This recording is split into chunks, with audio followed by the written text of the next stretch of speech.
You think your cat is unpredictable, that they bite out of nowhere without warning, without cause. You're wrong. And the worst part? You've probably blamed them every single time, when in fact, you're the one triggering it. Let me tell you a secret. My cat used to bite me every time I tried to show love. Cuddle time would start peacefully. A few head scratches, some gentle strokes down her back, and then, bam, fangs on my arm.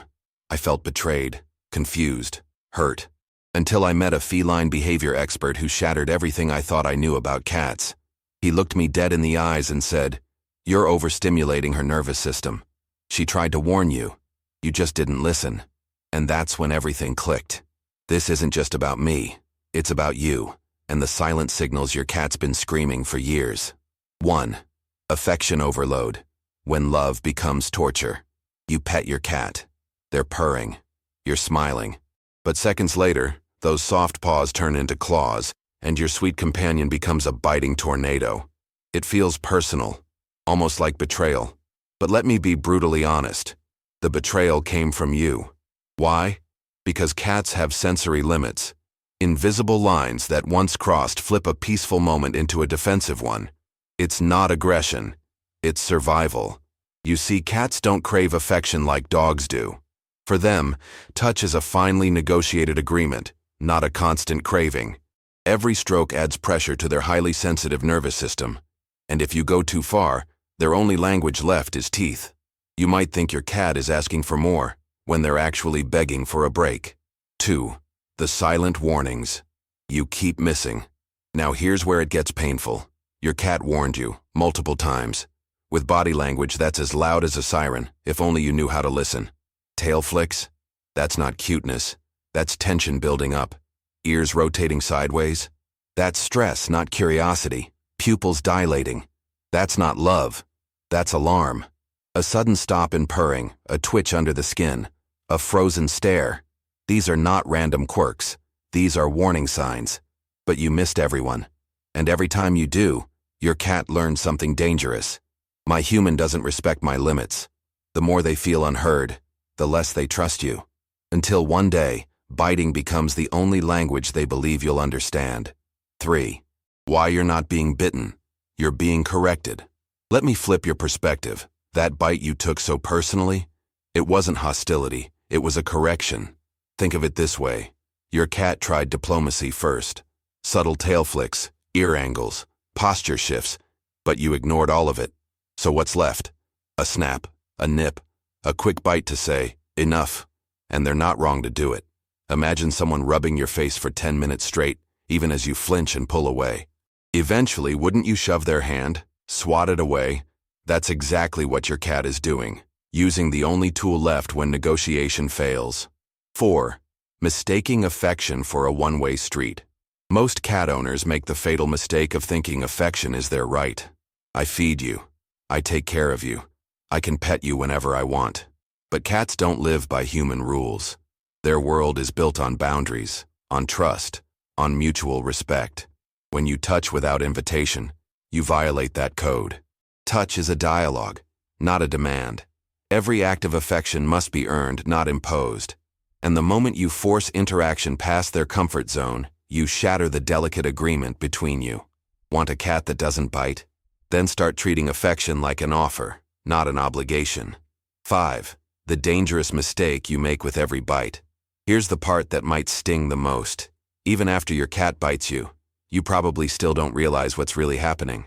You think it's misbehavior, or dominance, or spite. It's none of those. It's miscommunication. And worse, it's one-sided. Your cat is desperately trying to speak. You just never learned the language. The tail flick was a no. The flattened ears were a, please stop. The growing tension in their back was a final warning. You didn't see any of it. And when the bite finally came, you got angry. That's not just ignorance. That's betrayal. To your cat. Because they were screaming for help, and you answered with punishment or confusion. You're not fixing the problem. You're proving their worst fear. My human doesn't understand me. 6. Why biting is a last resort, not a first response. Let me be clear. No healthy cat wants to bite. It's exhausting, stressful, risky. They only resort to it when everything else failed. Biting is never the beginning. It's the end of the conversation. And every time you fail to read their cues, you're fast-tracking to that ending over and over again. If you want to stop the biting, you don't need to change your cat. You need to change yourself. You need to start seeing what you've ignored, feeling what they've been expressing all along, and respecting the boundaries that were always there. This isn't about fixing a broken cat. It's about healing a broken communication line. 7. Let's rewrite the story. You don't want to be bitten. Your cat doesn't want to bite. The solution is painfully simple, and yet rarely practiced. Listen, not with your ears, with your eyes, your attention, your respect. Learn the early signs: tail tension, sudden stillness, flicking ears, shifting eyes. Stop seeing your cat as the problem and start realizing you're a partner in their safety, not their controller. Affection is a gift, not a right. Trust is earned, not expected. And love, real love, is built through understanding. You fixed your petting technique. You've started paying attention to tail twitches and ear shifts. You're more aware now. But then, it happens again. Another bite. Out of the blue. You weren't even touching your cat this time. You were just sitting, or walking by, or simply breathing in the same room, and suddenly claws, fangs, a flash of fury. You wonder, what did I do wrong? The truth? Maybe nothing in that moment. But you may have created a ticking time bomb without realizing it. A bored, overstimulated, emotionally unstable cat that had no other way to cope. Let's dig into the hidden emotional triggers behind the bite you never saw coming. The boredom bite. When you become the toy cats weren't made to sit around all day. In the wild, they spend hours hunting, chasing, climbing, stalking, resting, then hunting again. Their brains are wired for challenge, stimulation, and strategy. And your cat? Trapped indoors with nothing to do? They're dying inside. Slowly, silently, and you don't even see it. So when that moment of boredom explodes into chaos, you become the outlet. You walk by, they pounce. You move your hand, they strike. Why? Because you're the only moving object in their world. Not because they hate you. Not because they're aggressive. Because they're starving for mental stimulation, and you're the only source of motion. This isn't bad behavior. It's desperation. What you failed to provide. Here's where it gets uncomfortable. If your cat is biting you out of boredom, you failed them. You didn't create vertical territory. No shelves, no trees. You didn't offer puzzle feeders or interactive toys. You didn't give them structured play sessions to burn off that pent-up hunting energy.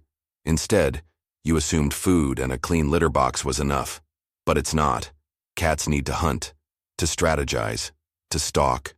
And if you strip that from their life, they will invent stimulation, usually at your expense. They'll chase your fingers, tackle your feet, ambush you in the hallway, because you've become the only form of prey available.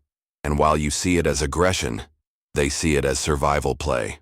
The emotional bite, when the wound is invisible. Not all bites come from overstimulation or boredom. Some come from emotional pain so deep, so hidden, you don't even know your cat is suffering, until it explodes. This is the bite that hurts the most, because it reveals a truth you've been avoiding. Your cat doesn't feel safe. Not in your home, not around you, not in their skin. They bite, not to play or to protest, but to protect themselves. They're anxious, terrified, maybe traumatized by a past life, a harsh environment, or something they still carry inside. And you? You think it's something you can fix with treats or toys. But this isn't a behavior issue. It's a trust wound. How trauma shows up in teeth. These bites look different. They're fast, sharp, sudden, desperate. You reach to pet. They recoil and strike. You sit near them. They flinch, then bite. You bring in a guest or a loud sound, and they lash out at the nearest target, often you. Why? Because they don't know how else to respond. In their world, something bad is always around the corner. Every touch is a threat. Every loud noise is danger. They don't trust calmness, because calm has always been a trap. You're not dealing with a cat. You're dealing with a survivor. And survivors don't ask for help. They bite before they're hurt again. The worst mistake you can make with an emotionally wounded cat. You try to correct the behavior. You scold. You retreat. You offer a toy. You try to fix it. But what your cat needs isn't correction. It's consistency. They need a routine that feels safe. Predictable interactions, quiet corners, freedom to choose when to engage. They need you to stop trying so hard to fix them and start proving, through your actions, that you're not another threat. Let them come to you. Sit near them in silence. Respect their space. Let them feel seen, not managed. Because a cat that doesn't feel safe will never let their guard down.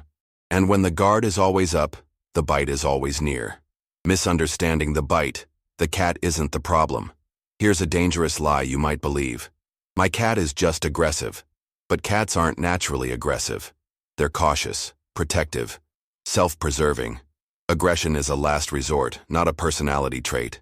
So when you label your cat as mean or moody, you're not just misunderstanding them. You're sabotaging the relationship. Because every time they lash out, they're actually sending a signal. Something is wrong and I need help. If you answer that signal with punishment or avoidance, you break the bond even more. You're teaching them, I don't understand you, and I don't want to try. And trust me, once a cat stops trying to be understood, the biting becomes their default language. You're not raising a problem cat. You're building a relationship. Here's the truth no one told you. A biting cat isn't broken. They're just communicating in the only way they know how. And your job isn't to stop the biting. It's to listen. To create an environment where biting isn't necessary. To show your cat day after day that you're safe, that you're predictable, that you're worthy of trust. Because once they believe that, the claws go away. The growls disappear. The bites stop. Not because you demanded it, but because you became someone they could finally relax around. And a relaxed cat doesn't need to bite to feel heard. You think cuddling means love. That more affection equals a stronger bond. But for your cat, affection is a razor-thin balance. Too little and they feel neglected. Too much or the wrong kind. And suddenly, you're the villain. You become the thing they have to escape or fight. And the worst part? You're offering love, and they're answering with teeth. That's not rejection. That's not betrayal. That's your cat desperately trying to stay in control of their own body. Let's talk about how your most loving moments might be silently eroding your cat's trust, and how to stop before it's too late. The affection trap, when love becomes pressure. You're cuddling on the couch. Your cat's purring, relaxed in your lap. It feels perfect. Until suddenly, snap, they bite. You pull away in shock. You feel hurt, confused, even betrayed. But here's what really happened. Their comfort zone was crossed, and you never noticed. That purr, it didn't mean, keep going. It meant, this is nice. For now. You mistook it for an open invitation, when it was actually a temporary allowance. Cats live in the moment, and when that moment ends, when the stimulation becomes too much, their entire nervous system screams, stop. And if you don't listen, they make you listen. With their teeth. Micro warnings you keep ignoring. The bite wasn't sudden. It only felt that way because you missed the countdown. Your cat gave you signals, small, silent, unmistakable signs that the cuddling session was about to collapse. Their breathing changed. Their tail twitched once, then twice. Their ears moved slightly backward. Not flat, just angled. That's not aggression. That's tension. Their body stiffened. Their pupils widened. And you missed all of it. Because you were focused on your emotions. Your need for affection. Your desire for connection. But in that moment, your cat was focused on survival. They weren't trying to hurt you. They were trying to stop you. And when subtle didn't work, they had no choice but to shout. Punishment. The fastest way to destroy trust. Now here's where most owners make everything 10 times worse. Your cat bites, and you react. You yell, you shove, you scold. You tell them no, as if they're a dog who just chewed your shoes. But your cat doesn't understand punishment. Not like that. What they learn is simple and devastating. When I try to communicate, I get hurt. Punishment doesn't correct biting. It reinforces fear. Fear builds tension. Tension creates more biting. And round you go, spiraling into a relationship based on anxiety and misunderstanding. Every time you punish a bite, you teach your cat that honesty is dangerous. And that lesson, it scars deeper than the bite ever did. The misunderstanding, that starts it. All you think your cat is moody, that they're temperamental, impossible to read. or just mean. But what if the truth is this? Your cat is begging to be understood, and you keep assigning human motives to feline behaviors. They bite, and you take it personally. But that bite wasn't malice. It was communication. It said, "This is too much," or "I feel unsafe," or "Please stop now." And when you respond with anger, punishment, or worse, and silence, you turn their attempt at honesty into trauma. You make affection feel unsafe. And that's how cuddles become combat. Forced interactions. The boundary you keep violating. You pick them up when they're trying to leave. You pet them while they eat. You pull them onto your lap when they clearly want space. You think, "But I'm loving them." But love without consent isn't love. It's control. Cats are autonomous creatures. Every moment of affection should be on their terms. If they walk away, that's a boundary. If their ears go sideways, that's a boundary. If they hide, crouch, freeze, that's not shyness. That's withdrawal. That's "please not now." And when you ignore those boundaries, even out of affection, your hands become something they fear, something they defend themselves from. And the next time you reach out, they won't ask for space. They'll take it, with claws. The emotional price of inconsistency. Now add this layer of confusion. One day, you let your cat nap in your lap for hours. The next, you push them off because you're busy. One night you play rough with your hands. The next day you scold them for biting during the same play. One moment you welcome them into your bed. The next you shoo them away with irritation. You think you're being normal. But to your cat, you're unstable, unreadable, untrustworthy. They can't predict your behavior, so they prepare for the worst. Because in their world, unpredictability equals danger. And what do animals do when they feel cornered by inconsistency? They bite. Not because they want to, but because your confusion became their survival instinct. Respect. The foundation of a bite-free bond. So what do you do? How do you turn bites into blinks? Growls into trust? It starts with one thing. Respect. Not the human kind. Not politeness or words or apologies. Respect in the cat world means space. It means silence. It means watching closely and acting slowly. It means never forcing, never demanding, never assuming. If your cat walks away, let them go. If they offer their head, touch gently, then pause. See if they invite more. If they bite, don't react with anger. React with reflection. Ask, "What was I ignoring?" Because behind every bite is a message. And once you start listening, you'll discover something shocking. Your cat doesn't want to bite. They want to connect. They want affection. But only if it's safe. Only if it's respectful. Only if it's earned. And when you earn it, that moment, when your cat curls beside you, eyes soft, body relaxed, no tension, no fear, that's not just love. That's trust restored. And that's stronger than any cuddle session could ever be. You've corrected your touch. You've learned their signs. You've respected their space. But somehow, the biting continues. Random attacks from nowhere. Sudden lunges. Silent stares that explode into teeth and claws. What's left? The answer might be all around you, literally. Because the truth is, your home, your cat's supposed safe zone, might be the very thing turning them into a ticking time bomb. Let's talk about the environmental and territorial mistakes most cat owners don't even realize they're making, until their cat's trust is already gone. The invisible prison. When your cat has nowhere to escape. Look around your house. Where can your cat go to feel safe? Not just comfortable, truly deeply safe. If the answer is under the couch, or nowhere really, you've already created a problem. Cats are territorial. They need escape routes, height, solitude. When they feel trapped, whether by walls, noise, people, or other pets, they go into fight or flight mode. And if there's no way to flee, they choose fight. That sudden bite you got while walking past? That wasn't random. That was panic. A cornered animal trying to survive in a space that feels more like a prison than a home. Cluttered zones and mixed signals. Where is their food? Their water? Their litter box? Are they all jammed into one room? To you, it's efficient. To your cat, it's chaos. Cats instinctively separate zones. Hunting, eating, eliminating, resting. If those are crammed together, it creates confusion and stress. Now add unpredictable noise, constant activity, no hiding places, and bright lights, and you've created the perfect recipe for a bite. Why? Because your cat has no control. And when control disappears, so does calm. They don't lash out because they want to. They do it because everything around them feels wrong. The multi-cat minefield, fighting for survival in the same room. If you have more than one cat, the risk multiplies. You might think, they get along fine. But what if they don't?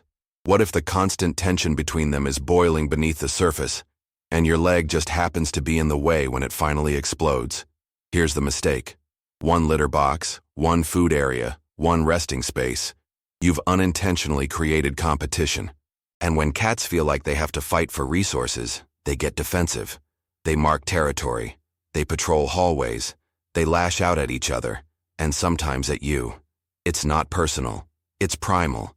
But it's avoidable. Give each cat their own space.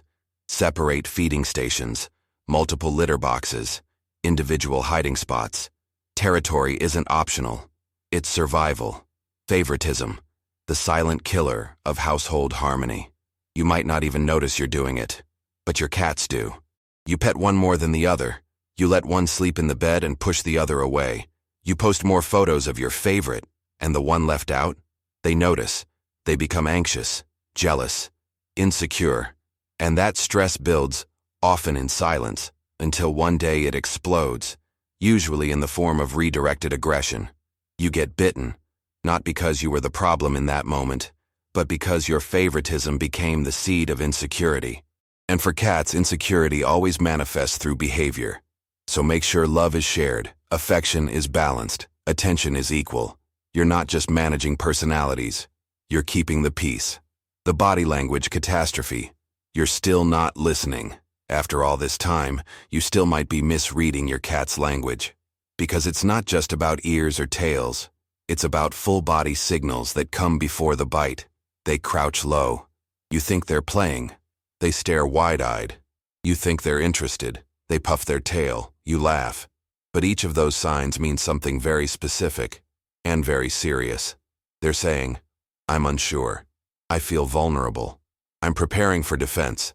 And if you continue as if it's all a game, you'll get hurt. Cats communicate long before they resort to biting. But if you don't understand their language, you'll keep walking into emotional landmines. And your cat will keep thinking, my human still doesn't get it. Timing mistakes. When you pick the worst moments to interact, you approach to pet them while they're grooming. You try to play when they just woke up. You pick them up in the middle of a meal. And then, they bite. You think, what was that for? Here's what it was for. Horrible timing. Cats live by rhythm. Dawn and dusk are hunting times. Midday is for resting. Grooming is sacred and solitary. Eating is private. When you interrupt those rhythms, you're not being affectionate. You're being invasive. Imagine someone touching your face while you're brushing your teeth, or waking you from a nap with a camera flash. That's what your cat feels when you force interaction at the wrong time. And their response? Bite first. Ask questions never. So learn their schedule. Match their rhythm. Connect when they're open, not just when you are. If this helped you understand your cat better, imagine how many more silent cries you'll finally recognize. Don't miss the next insight that could change everything for your bond. Hit subscribe now, and let's keep learning the language of trust, one paw at a time.